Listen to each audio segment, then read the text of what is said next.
Hello learners, I am Fronika ma'am. Today I am going to discuss Economics Class 12, Indian Economic Development, Chapter number 1, Indian Economy on the Eve of Independence Part 3. Last class में आपने attend की थी जो मेरी class, उसमें मैंने low level of economic development, state of agriculture sector, state of industrial sector and state of foreign trade ये सब हम कंप्लीट कर चुके हैं और इसके लिए आप मेरी वीडियो 1 पार्ट 1 क्लास 12 की देख सकते हैं एंड पार्ट 2 भी मैंने इस पे बनाया है इकोनॉमिक्स क्लास 12 का, आप उसको देख सकते हैं अगर आपको समझना है तो। नेक्स्ट उसके बाद के जो हमारे इंडिकेटर्स हैं that is infrastructure, next is occupational structure and the last is demographic conditions. उसके बाद ये चैप्टर फिनिश हो जाएगा। उसके बाद इस चैप्टर में और कुछ भी नहीं है जो आपको पढ़ना है।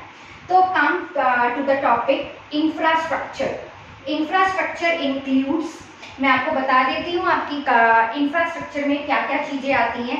Road, railways, waterways, Airways plus sky scrapers, जितनी भी आप टॉल बिल्डिंग्स वगैरह देखते हैं, plus your country health structure, your country sanitation facilities and your education department also comes under your infrastructure. इस पैंडेमिक के टाइम में आपने देखा है कि आपके हेल्थ सेक्टर की क्या सिचुएशन है, that health sector also comes under your infrastructure. Social infrastructure, health and education and sanitation facilities comes under social infrastructure। जब हम ये इंफ्रास्ट्रक्चर चैप्टर पढ़ेंगे देन मैं आपको वहाँ पर बताऊंगी कि what is economic infrastructure and what is social infrastructure.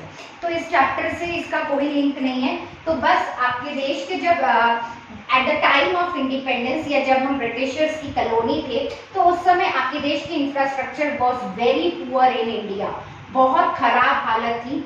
Basic infrastructure develop थे आपकी कंट्री में, बेसिक इंफ्रास्ट्रक्चर थे, for example roadways, railway, sea route, post and telegraph services. लेकिन आप बात ये ध्यान रखते चलिएगा, ये जितने भी आपके बेसिक इंफ्रास्ट्रक्चर था ये सिर्फ ग्रेट ब्रिटेन ने अपने फायदे के लिए ही ये इंफ्रास्ट्रक्चर डेवलप कर रखा था। रोडवेज की अगर बात करें तो नॉट सेटिस्फैक्टरी था, मतलब उतना अच्छा नहीं था जितना अच्छा होना चाहिए। तो उस समय क्यों था रोडवेज, क्यों इतना सिर्फ बेसिक डेवलप किया गया?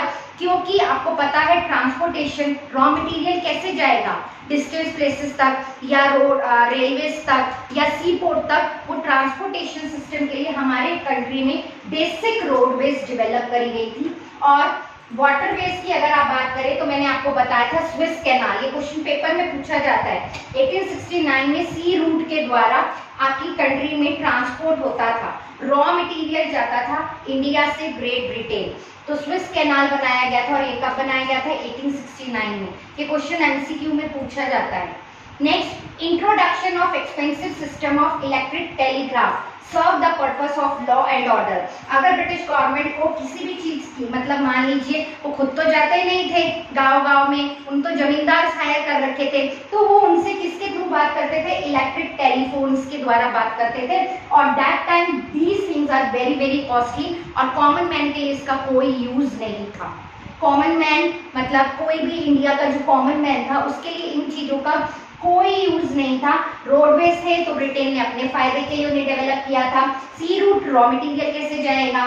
नेक्स्ट, ये इलेक्ट्रिक टेलीग्राफ वो मतलब अपनी कंट्री के लोगों से कैसे बात करे, कैसे ब्रिटेन में जाके, क्योंकि वो तो ब्रिटिशर्स की कॉलोनी थी इंडिया, तो उन्हें अगर ब्रिटेन से किसी से बात करनी होती थी तो पोस्ट एंड टेलीग्राफ का यूज होता था। और वो किसका पर्पस सॉल्व करता था? लॉ एंड ऑर्डर मेंटेन हो जिससे आपकी कंट्री में। लास्ट जो क्वेश्चन आपके बोर्ड में इंफ्रास्ट्रक्चर से आएगा that is your railway. Britishers ने रेलवे कब इंट्रोड्यूस करी आपकी कंट्री में? 1850 में। Provide cheap and rapid transportation to distance places, मैंने आपको बताया रेलवेज के थ्रू ही आपका रॉ मटेरियल एक कंट्री से दूसरी कंट्री पहुंचाया जाता था। इससे क्या हुआ? यूनिटी क्रिएट हुई, प्रमोट्स नेशनल यूनिटी। यूनिटी मतलब एकता, दो देशों के बीच में मतलब बोलचाल अच्छे हुए, plus breaking cultural and geographical barriers, मतलब एक जगह से दूसरी जगह हम जा रहे हैं, हमारा सामान लोड होके जा रहा है तो हमने बैरियर्स मतलब रोकना, ज्योग्राफिकल उसका तोड़ा, और हमारा देश भी और कंट्रीज के साथ, मैंने आपको लास्ट क्लास में भी बताया था, ब्रिटेन के साथ हमारा सबसे ज्यादा रिस्ट्रिक्टेड ट्रेड था। उसके अलावा भी हमारा 3 कंट्रीज के साथ बहुत अच्छा ट्रेड रिलेशन था, that is Sri Lanka, that time name is Ceylon, next मैंने आपको बताया था Iran, that time name is Persia, and the last country is I think Ceylon, Sri Lanka and China. Okay, next, encourage commercialization of agriculture sector. This topic in agriculture sector is very important. Commercialization of agriculture, ये मैंने आपको जब भी focus करके बताया था कि Indian people were forced to produce cash crop rather than food crops. उन्हें कैश क्रॉप उगाने के लिए फोर्स किया जाता था और वो ट्रांसपोर्ट होके कहाँ जाता था, ग्रेट ब्रिटेन जाता था। इससे हमारे देश में क्या पड़ा, promotes foreign trade. That's all in your infrastructure topic. And the basic question जो comes in board exam, that comes from railways. Okay. Next come to the occupational structure. Occupational structure मतलब क्या होता है, distribution of working person. Please ध्यान दीजिएगा, distribute करना working, जो लोग काम करते हैं, working person across different sector। मतलब आपकी कंट्री में जितने भी लोग काम करते हैं उन्हें 3 सेक्टर में विभाजित करा जाना, primary, secondary and tertiary. Primary sector is also known as agriculture sector, secondary sector is also known as industrial sector as well as manufacturing sector, tertiary sector is also known as service sector. ये मैंने आपको बताया भी था what is the basic difference between goods and services. अगर मैं ये scale use कर रही हूँ दैट इज अ गुड, लेकिन जो मैं बोल रही हूँ मैं आपको क्या दे रही हूँ, अपनी सर्विस दे रही हूँ, और दोनों के लिए पे किया जाता है। गुड्स हो उसके लिए भी हम पे करते हैं, और आपको कोई अगर सर्विस दे रहा है तो हम उसके लिए भी पे करते हैं। क्लियर हुआ? तो आपके 3 सेक्टर थे, primary, secondary and tertiary sector. A sector is agriculture sector. तो आपकी कंट्री की कितनी वर्किंग पॉपुलेशन एग्रीकल्चर सेक्टर में थी? 70 to 75% पॉपुलेशन खेती बाड़ी करती थी आपके देश में at the time of independence. Manufacturing only 10%, मैंने आपको बताया भी था आपकी कंट्री में बहुत लिमिटेड इंडस्ट्रीज थी, ओनली 10% शेयर था इंडस्ट्रीज का। Last is service sector 15 to 20%, क्योंकि आपको पता है सर्विसेज कौन दे रहा है, roadways, railway, sea route, post and telegraph services, they all are the part of the service sector. Next, very important question that comes in the board exam is regional variation. अब regional variation क्या होता है? We are living in Delhi. I live in Delhi. मैं दिल्ली में रहती हूँ। दिल्ली एक metropolitan city है, तो दिल्ली में, दिल्ली की अगर मैं कंपैरिजन करूँ किसी एक नॉर्मल स्टेट से, उड़ीसा की बात करूँ या मैं बिहार की बात करूँ, तो आपको ऑटोमेटिकली डिफरेंस पता चल जाएगा कि दिल्ली कितना डेवलप्ड है और उड़ीसा और बिहार की क्या हालत है। वहां पर पॉवर्टी रेट, अनएम्प्लॉयमेंट रेट बहुत ज्यादा है। जब हम किसी 2 स्टेट्स या 2 कंट्रीज में कंपैरिजन करते हैं, that show the regional variation. Okay, 2 states में कंपैरिजन। फॉर एग्जांपल मैं आपको बता दूं, मद्रास, बंगाल और बॉम्बे। मैंने आपको एक बात और बताई थी कि जो ब्रिटिशर्स थे वो आए तो हमारे देश में ट्रेड करने के लिए थे, लेकिन उन्होंने सोचा कि ये तो सोने की खान है, या तो सोने की चिड़िया कहा जाता है इंडिया को, तो उन्होंने धीरे धीरे लगा कि नहीं, हमें इसे क्या कर लेना चाहिए, अपनी कॉलोनी बना लेना चाहिए। और वो कहाँ से आए थे? If you read 8th class chapter national movement, अगर आपने क्लास 8 में हिस्ट्री का नेशनल मूवमेंट चैप्टर पढ़ा है ना, तो आपको ये बात पता होगा कि वो हमारी कंट्री में कहाँ से एंटर हुए थे, मद्रास, बंगाल एंड बॉम्बे। आपको पता भी होगा where is Madras, Madras in the eastern coastal area, Madras, and Bengal is also a part of eastern coastal area and Bombay is the part of western coastal area। समुद्र के द्वारा, ये आपको याद हो तो, अगर आपने मैप, अगर आपको पता होगा, थोड़ा बहुत भी नॉलेज होगा, तो ईस्टर्न और वेस्टर्न कोस्टल प्लेन से हमारी कंट्री में एंटर हुए थे। और यहाँ पर इन तीनों स्टेट्स में सबसे ज्यादा जो वर्किंग पॉपुलेशन थी वो एग्रीकल्चर सेक्टर में बहुत कम थी। क्यों? क्योंकि यहाँ पर ज्यादातर पॉपुलेशन मैन्युफैक्चरिंग और सर्विस सेक्टर में लगी हुई थी। क्यों? क्योंकि सारे ब्रिटिशर्स जो थे, जो कॉलोनी थे ब्रिटेन, उन्होंने वो कहाँ से एंटर हुए थे, इन 3 स्टेट से आए थे। और ये तीनों स्टेट जो है कोस्टल एरिया के पास है, ईस्टर्न और वेस्टर्न कोस्टल प्लेन के। और एग्रीकल्चर सेक्टर कहाँ पर ज्यादा था? उड़ीसा, पंजाब एंड राजस्थान। ओके, तो this is your occupational structure. इसमें बोर्ड में क्या क्वेश्चन आता है, वो आता है what is occupational structure. Confirm MCQ में आपको क्वेश्चन मिलेगा बोर्ड में, what is occupational structure. Next last topic of this chapter is demographic condition. It means quality of population. अब एक होता है क्वांटिटी, एक होता है क्वालिटी। मैं आपको सिंपल सा एक एग्जांपल देती हूँ, एक क्वांटिटी एक क्वालिटी। इंडिया में क्या है, पॉपुलेशन ज्यादा है, हम क्वांटिटी में रहते हैं, बहुत ज्यादा पॉपुलेशन है, क्वालिटी हम चीजें इतनी अच्छी नहीं बनाते, तो इसमें हम क्वालिटी में फेल हो जाते हैं। आपने सबने 3 इडियट्स मूवी देखी होगी, वहां बहुत ज्यादा क्रिएटिविटी दिखाई गई है, उस मूवी में बहुत अच्छी क्रिएटिविटी दिखाई गई है। That shows the quality of your country, not quantity of your country. Quantity मतलब होता है आपके पास कितना बल्क में सामान है। मैंने आपको लास्ट क्लास में भी बताया था कि मोनोपोली जो है, Indian railway is monopoly of your country, single seller. वो क्या करता है, क्वालिटी की बात करता है, क्वांटिटी की बात नहीं करता। हमेशा मोनोपोली जो होता है वो अपनी क्वांटिटी से ज्यादा क्वालिटी में बात करता है, प्राइस ज्यादा रखता है, आउटपुट कम देता है। क्लियर हुआ?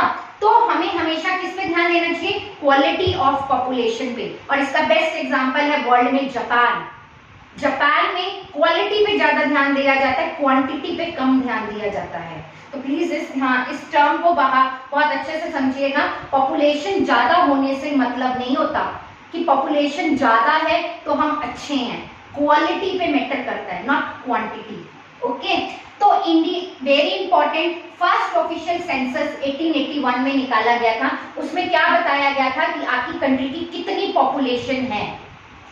इंडिया जो है first stage of demographic transition till 1921 तक, टिल 1921 हमारा देश आजाद हुआ है 1947 में। मैं 1921 तक की बात कर रही हूँ, जब हमारा देश पॉपुलेशन ग्राफ में फर्स्ट स्टेज पे था। आपके देश में बर्थ रेट भी बहुत ज्यादा था, डेथ रेट भी बहुत ज्यादा था। मतलब लोग पैदा भी ज्यादा होते थे और मरते भी ज्यादा थे, because of the lack of medical facilities, health sector. Next after 1921 के बाद हम सेकेंड स्टेज में एंटर हो गए थे। हमारे देश में बर्थ रेट बहुत ज्यादा था, पैदावार, लोगों की जो पैदावार होती है वो बहुत ज्यादा थी, लेकिन little bit improvement in the death rate of our country. उस समय हमारी डेथ रेट थोड़ी बहुत कम थी। Okay, 1921 is known as the great divide period. Great divide period का मतलब ये है कि उस समय India entered into the second stage of demographic position. Birth rate is very high but death rate is little bit low. Okay, next average literacy rate. आपकी country में literacy rate मतलब लिटरेसी रेट क्या होता है, ऐसे कितने बच्चे हैं आपके देश में जो 7 साल के हैं और उनसे ज्यादा बच्चे 7 साल से अबव, कितने ऐसे बच्चे हैं जो एजुकेटेड हैं। उसकी पॉपुलेशन, उसकी जो डाटा था that is less than 16%, women's only 7%। infant mortality rate, you have read this term in the class 10th economics book। infant mortality rate क्या होता है? infant mortality rate ये मैं आपको बता देती हूँ। ऐसे कितने बच्चे हैं आपके देश में जो अभी तक उनका फर्स्ट बर्थडे भी नहीं आया है। आप मेरी बात को ध्यान से सुनिएगा। ऐसे आपकी कंट्री में कितने बच्चे हैं जिनका अभी तक फर्स्ट बर्थडे भी सेलिब्रेट नहीं हुआ है, उससे पहले उनकी डेथ हो चुकी है। वो कहते हैं इन्फेंट मोर्टेलिटी रेट शो करता है, और दैट वाज ओनली अराउंड 218 पर 1000 ऑफ योर कंट्री। 1000 बच्चों में 218 बच्चे ऐसे थे जो बच रहे थे। तो आप सोचिए आपकी कंट्री का हेल्थ स्ट्रक्चर क्या था at the time of 1921, and that time we were the colony of the British government। Next life expectancy. Life expectancy का मतलब होता है कि एक एवरेज एक्सपेक्टेड लाइफ एक इंसान कितना जीता है। Average expected life that is your 32 years at that time. Okay, mass poverty, आपके देश में गरीबी बहुत ज्यादा थी, मास पॉवर्टी थी। And the per capita income, PCY, it's economic term, you can write as well. P is per, C is capita and Y is income. It मतलब per capita income is 10th class में आप पढ़ के आए हैं economics. पर capita income is national income divided by the total population of your country. Eight that time in India, per capita income was only rupees 255 per annum, याद रखिएगा, per annum की बात कर रही हूँ मैं, साल की 1947 में थी। ओके, तो आई थिंक मुझे लगता है आपको ये टॉपिक क्लियर हो गया होगा। Demographic condition is also very very important. इसमें क्वेश्चन जरूर पूछा जाता है एमसीक्यू में, ऑफिशियल सेंसस कब आया, इंडिया की फर्स्ट स्टेज एक्सप्लेन करनी होती है, demographic transaction 1921, it's great divide आपसे एमसीक्यू में पूछा जाता है, what is infant mortality rate, what is life expectancy, ये आप 10th से पढ़ते आ रहे हैं, ये इकोनॉमिक्स की टर्म है जो आपको पता होनी चाहिए। ठीक है, तो मैंने अपना ये चैप्टर फिनिश कर दिया है। अगर आपको इसके आगे के, इससे पहले के पार्ट्स देखने हैं तो आपको मेरी प्रीवियस वीडियोस को देखना पड़ेगा, जब भी आपको चैप्टर पूरा क्लियर होगा। Part 1, part 2 and the last is part 3। अगर आपको मेरा वीडियो अच्छा लगे तो please like, share and subscribe जरूर करें। Thank you, stay home, stay healthy.